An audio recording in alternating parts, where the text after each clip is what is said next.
പ്രജീഷേട്ടാ എന്താ ഈ സമയത്ത് വിളിക്കുന്നേ? ഹലോ, നിങ്ങൾക്ക് എന്താ ഇന്ന് ഡ്യൂട്ടി ഇല്ലേ? ഇന്ന് വെള്ളിയാഴ്ച അല്ലേ? വെള്ളിയാഴ്ച എന്ന് പറഞ്ഞോണ്ട് നിങ്ങൾ റൂമിൽ തന്നെ ഇരിക്കണ? നിങ്ങൾക്ക് പുറത്തു പോയിട്ട് വല്ല പണിക്കും പോയിക്കൂടെ? രാത്രി ഡ്യൂട്ടിയും കഴിഞ്ഞ് വരുമ്പോൾ കുറച്ച് ലേറ്റ് ആയി പോയി. നീക്ക നേരം പോയി പോയി. ഇടേ, ഞാനൊരു കാര്യം ചോദിക്കട്ടെ. ഞാൻ നാട്ടിലേക്ക് വന്നാലോ എന്നിങ്ങനെ വിചാരിക്കുന്നുണ്ട്. അതെന്തിനാ നിങ്ങൾ ഇപ്പൊ വരുന്നേ?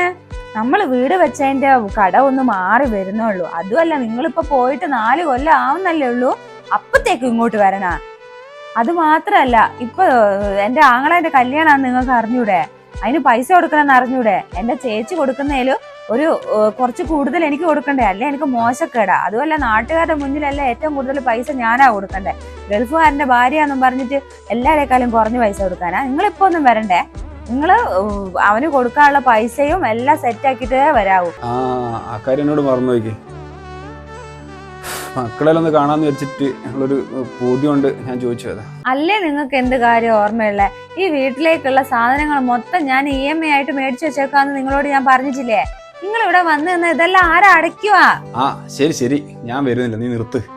പിന്നെ ധ്യാന സ്കൂളിൽ പോയാ? അവൻ സ്കൂളിൽ പോയി. എന്നാ നീ ഒന്ന് വീഡിയോ കോൾ വിളിച്ചേ.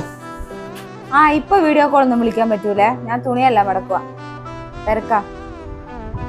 പിന്നെ എങ്ങാനും വിളിക്കാം, ധ്യാനം എല്ലാം വന്നിട്ട്. പിന്നെ അമ്മോട് പോയി? അമ്മ ഇവിടെ ഉണ്ട്. തൊട്ടാ ഞാൻ അമ്മയ്ക്ക് ഫോൺ കൊടുക്കാം.